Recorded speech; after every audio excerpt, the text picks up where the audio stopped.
मित्रों नमस्कार। मैं धनीराम पटेल, एडवोकेट, बिलासपुर, छत्तीसगढ़।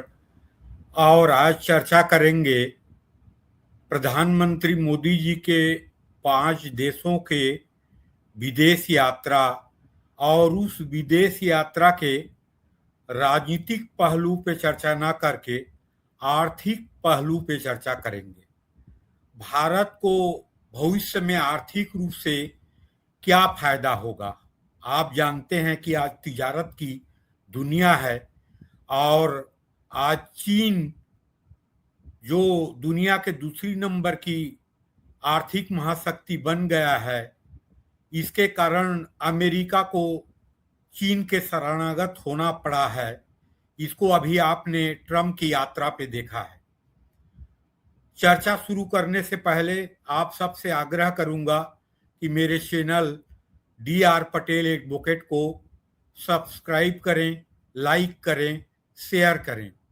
मित्रों, अभी मोदी जी ने संयुक्त अरब अमीरात, इटली, नीदरलैंड और नॉर्वे और स्वीडन के यात्रा किया, जिसमें 2 देश जो हैं नॉर्वे और स्वीडन, वो नॉर्डिक देशों की जो समूह है 5 देश के, उसमें से 2 देश हैं। और वहाँ पे नॉर्डिक कंट्रीज और इंडिया के ये तीसरा कॉन्फ्रेंस था जिसमें मोदी जी शामिल हुए। तो अभी मोदी जी के यात्रा में भारत के कई मीडिया ने और कई राजनीतिक पार्टियों ने और सामाजिक कार्यकर्ताओं ने आलोचना किया कि मोदी जी हमें पेट्रोल बचाने के लिए बोल रहे हैं और विदेश घूम रहे हैं। लेकिन ये वही मानसिकता है जो भारत की 80 साल पुरानी मानसिकता, तथाकथित समाजवाद और आधुनिक युग और 21वीं शताब्दी के विकास और प्रतियोगिता से कोसों दूर वाली विचारधारा है। तो आज चर्चा करेंगे। सबसे पहले मोदी जी गए संयुक्त अरब अमीरात UAE में, और संयुक्त अरब अमीरात आज भारत के तीसरे नंबर के व्यापारिक पार्टनर है। और ट्रेड जो है संयुक्त अरब अमीरात और भारत के 102 बिलियन डॉलर की है। और आज ओपेक से भी भारत के कारण संयुक्त अरब अमीरात अलग हो गया है। और आज भारत चाहे तो गैस और क्रूड ऑयल का असीमित आयात कर सकता है संयुक्त अरब अमीरात से अपने स्ट्रेटेजी के अनुसार। दूसरा गए नीदरलैंड। तो नीदरलैंड यूरोप के एक सबसे विकसित देशों में है और टेक्नोलॉजी, ग्रीन एनर्जी और सैन्य उत्पादन में महत्वपूर्ण देश है। और नीदरलैंड और भारत के बीच जो ट्रेड है वो 28 बिलियन डॉलर की है। और उस ट्रेड में भारत सरप्लस में है, मतलब भारत निर्यात अधिक करता है, नीदरलैंड को आयात कम करता है। अब उसके बाद जो नॉर्डिक देशों का, नॉर्डिक देश मतलब इसमें 5 देश हैं। यूरोप के सबसे विकसित देश, प्रति व्यक्ति आय में दुनिया में सबसे अधिक, और इनोवेशन हब है टेक्नोलॉजी के क्षेत्र में, ग्रीन एनर्जी के क्षेत्र में और सेमीकंडक्टर चिप निर्माण के क्षेत्र में। उन 5 देशों का नाम है Norway, Sweden, Finland, Denmark, Iceland. इन 5 देशों की जनसंख्या जो है वो मात्र 3 करोड़ है। और उनका GDP को देखेंगे तो 2 ट्रिलियन और 200 बिलियन डॉलर की जीडीपी है, जो भारत के जीडीपी से आधा से अधिक है इनका। और इन नार्डिक देशों के बीच जो व्यापार है भारत के, अभी वर्तमान में मात्र 30 बिलियन डॉलर है, और जो जो रिलेशन है उसको स्ट्रेटेजिक लेवल पे ले जाया जा रहा है, और सहमति बन गई है। और अगले 5 साल में जो ट्रेड है नार्डिक देशों, जो 5 देश मैं बताया और भारत के बीच जो लक्ष्य रखा गया है अगले 5 साल में 60 से 70 बिलियन डॉलर। और इसमें सबसे महत्वपूर्ण जो है रणनीति, स्ट्रेटेजिक रणनीति भारत के, जिसको चाइना +1 कहा जाता है। ये सब देश जो हैं यूरोप के लोकतंत्रीय देश हैं, और सब देश जो हैं चाहते हैं कि चाइना +1 स्ट्रेटेजी के तहत भारत चीन की जगह सप्लाई चेन बने, और दोनों जो देश हैं, नार्डिक देश हैं, नीदरलैंड है, इटली हैं, भारत है, लोकतंत्री देश हैं, तो नेचुरल फ्रेंड हैं।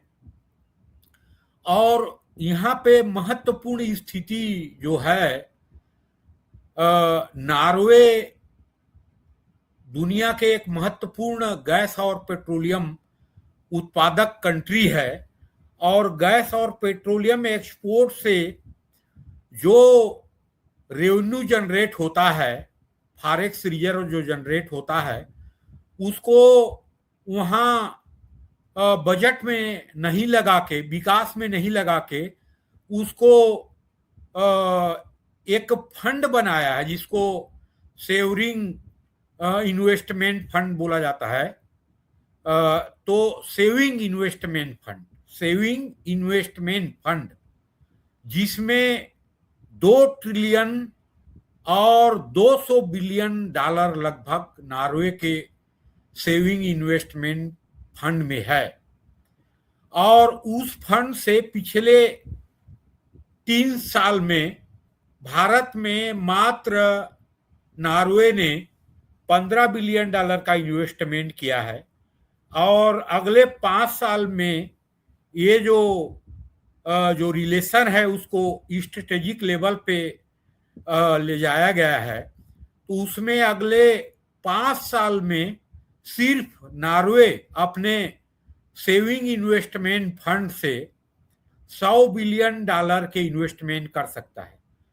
वैसे इन्वेस्टमेंट करना चाहता है नीदरलैंड, वैसे आइसलैंड चाहता है, वैसे फिनलैंड चाहता है, वैसे स्वीडन भी चाहता है, वैसे डेनमार्क भी चाहता है, जैसे मैंने बताया। और इटली भी, जो ट्रेड अभी मात्र 15 बिलियन डॉलर के है इटली और भारत के बीच, और इटली और भारत के बीच जो ट्रेड है उसमें इंडिया सरप्लस में है, मतलब भारत निर्यात अधिक करता है, आयात कम करता है। इसको कहा जाता है ट्रेड सरप्लस, जो इंडिया के फेवर में है। और अभी जो 15 बिलियन डॉलर की जो ट्रेड है अगले 5 साल में, उसको 30 बिलियन डॉलर तक ले जाने की सहमति बनी है। तो मोदी जी के जो यात्रा था, चाहे संयुक्त अरब अमीरात हो, चाहे इटली हो, चाहे नीदरलैंड हो, चाहे नॉर्वे हो, चाहे स्वीडन हो, इसमें आर्थिक पहलू महत्वपूर्ण था। और ऐसे ही आर्थिक पहलू और रणनीति के तहत आज जो चीन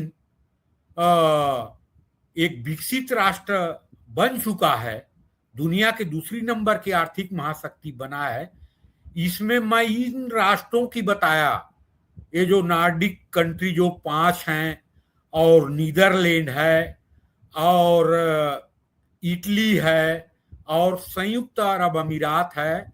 इनका इन्वेस्टमेंट पिछले 20 साल में भारत में मात्र $50 बिलियन का रहा है, और चीन में इनके कम से कम इन राष्ट्रों का $200 बिलियन का इन्वेस्टमेंट रहा है।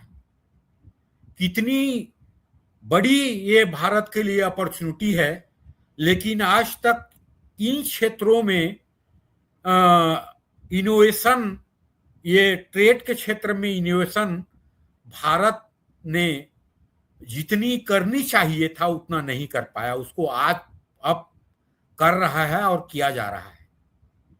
ये भारत जो विकसित भारत की जो लक्ष्य रखा है भारत सरकार ने 2047 तक, तो ऐसे विकसित राष्ट्रों से ट्रेड नहीं बढ़ेगा, इन्वेस्टमेंट नहीं आएगा, तब तक 1947 में भारत विकसित भारत नहीं बन सकता।